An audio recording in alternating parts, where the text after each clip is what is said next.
You do this thing. You've done it your entire life, and you might not even know you're doing it. Someone gets close, really close, close enough to see the real you, not the version you perform. And the moment their hand is about to touch something real, you pull away. Not dramatically, not with a fight or a goodbye. Quietly.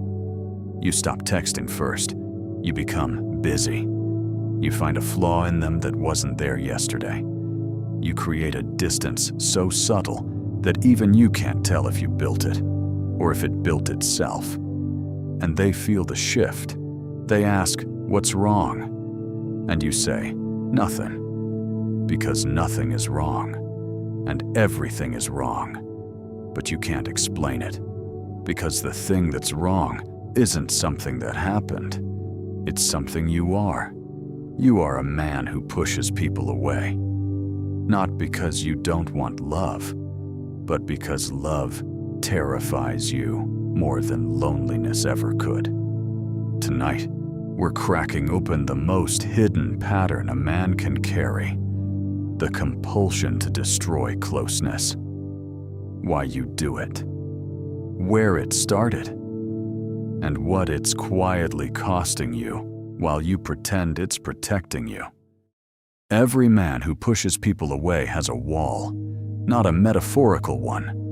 A real, neurological, architecturally precise emotional barrier, built with purpose and precision. The wall wasn't built in a day.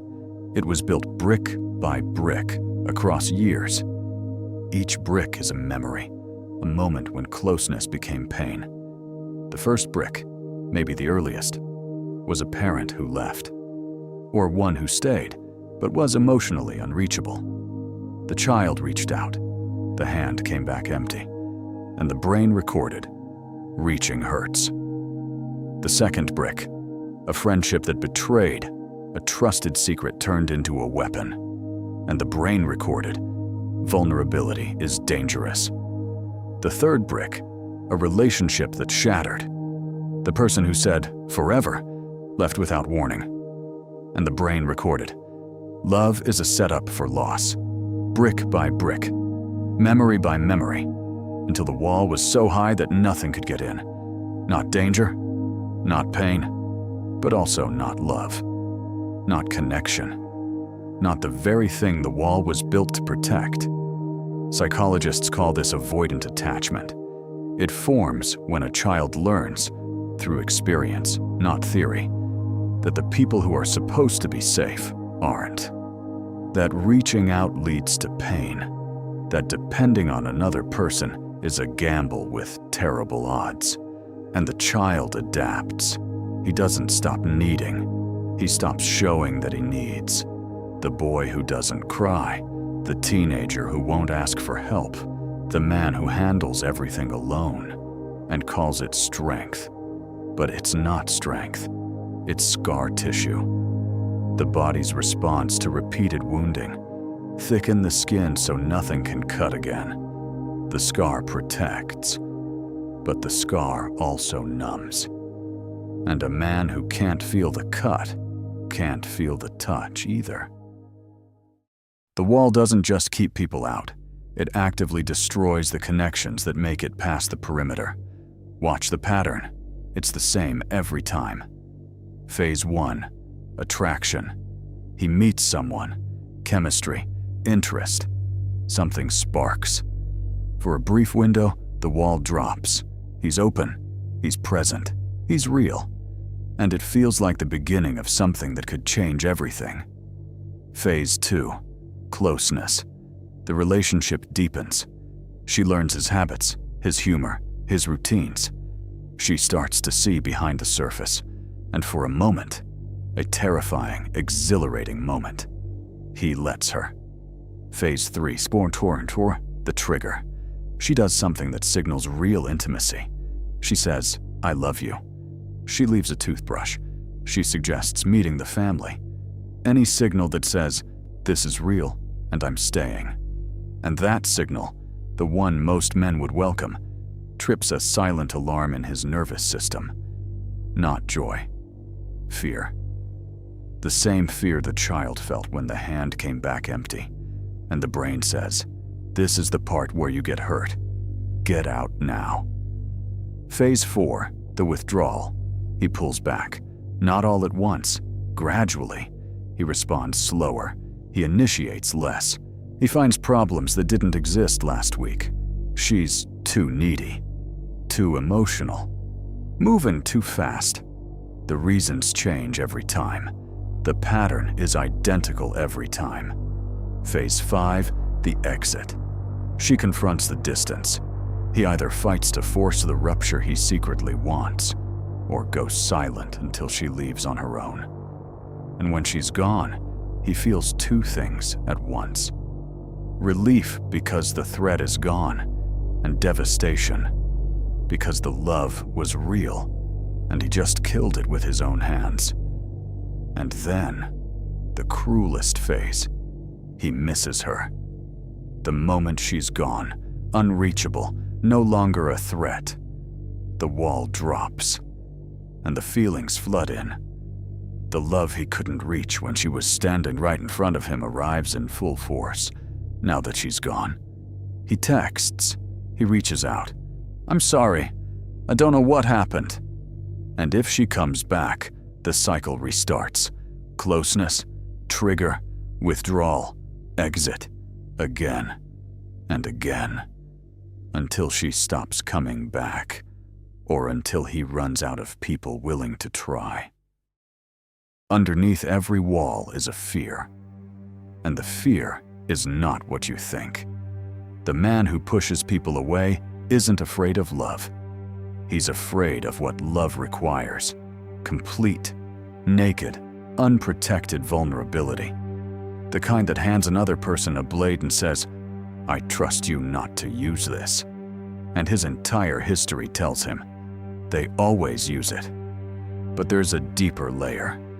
Beneath the fear of being hurt is one he'll never say out loud. The fear of being seen. Not his success, not his strength, not the curated version that earns admiration. The real him, with doubts and cracks and contradictions, sometimes petty, sometimes scared, sometimes desperately lonely. He believes, with the conviction of a man who learned it as a child, that the real him is not enough. That if someone saw all of it, every ugly corner, every shameful thought, they would leave. Not might leave, would leave, with certainty. So the wall isn't protecting him from other people's cruelty. It's protecting him from their judgment, from the moment they see the real him and decide he's not worth staying for. Psychologists call this core shame, the belief that something is fundamentally wrong with you. Not something you did, something you are. Guilt says, I did something bad. Shame says, I am something bad. And a man carrying core shame will sabotage every relationship that gets close enough to test it. Because as long as nobody fully sees him, the belief stays unconfirmed. He lives in a Schrodinger's box of self-worth, possibly enough, possibly not. And the wall keeps the box closed. Opening the box means getting an answer, and the answer he expects would destroy him. So he chooses the certainty of loneliness over the risk of rejection. Because loneliness is painful, but predictable. And predictable pain feels safer than the terror of being fully known. The wall keeps you safe. It also keeps you starving. Because the human nervous system was never designed for isolation. It was designed for connection. Biologically, neurologically, at the level of your DNA. Social neuroscience has shown that chronic isolation produces the same inflammatory markers in the body as a physical injury. Your immune system literally treats loneliness as a wound, because to the ancient brain, the one that evolved in tribes of 50, being alone meant death. No tribe, no protection, no survival. And the man behind the wall is chronically alone. Not physically. He might have friends, a partner, a room full of people. But emotional isolation, the kind where nobody truly knows you, hits the body the same way physical isolation does. He is lonely in a room full of people. And his body knows it, even when his mind denies it. And the cost goes past health into identity. Because a man who is never fully seen starts to lose the ability to see himself. We need others to mirror us back. Without that mirror, identity turns abstract, theoretical. You still know what you do, but you slowly stop knowing who you are. And the relationships the wall does allow become performances, present but not available, warm but not open, connected but not known. The people around him feel the glass, they feel the distance, and eventually they stop reaching, not because they don't care, but because they're tired of touching a window instead of a person. The wall promised protection. It delivered a prison. And the sentence is solitary confinement, disguised as independence. Taking down the wall isn't a single act. It's a process, slow, terrifying, reversible at any moment. And that's okay. The first step is the hardest. Admit the wall exists, not to someone else, to yourself. Say it plainly. I push people away, not because they're wrong, because I'm scared. That simple, devastating, honest admission is the first crack in the wall, because the wall survives on denial. It survives on the stories. I'm just independent. I just need space. I just haven't found the right person. The wall loves those stories. They keep it standing. The truth dismantles the story, and the story is the only thing holding the wall up. The second step, identify the trigger. What exact signal makes you pull away? I love you. A plan for the future? Eye contact that feels too exposed? Name it. Because a trigger you can name is a trigger you can watch for. And a trigger you are watching for loses half its power. The third step, stay. When the trigger fires, when every cell screams, pull away, create distance, protect yourself. Stay. Don't run. Don't manufacture a reason to leave. Just stay. In the room. In the conversation. In the relationship. Feel the discomfort. Let it wash over you. It will not kill you. It never would have. The fear was always that vulnerability leads to destruction. But the truth the wall has been hiding is this. Vulnerability leads to connection. Real connection. The kind your soul has been starving for, while the wall pretended to feed it with independence. The fourth step, radical disclosure. Tell one person, the safest one you know, one true thing you've never said out loud. Not an achievement, not a plan, something vulnerable, something shameful, something the wall was built to hide. And then watch. Because what happens, in most cases, is not rejection. It's recognition. The other person says, I feel that too. Or they simply stay. And that ordinary, undramatic, quiet staying teaches your nervous system something it has never believed. Closeness can be safe. Not always. Not with everyone. But with some people, in some moments, the wall is unnecessary. And the real you isn't just enough. The real you is exactly what they were hoping to find.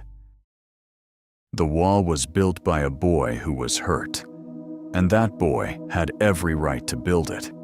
He was protecting the only thing he had, himself. But you are no longer that boy.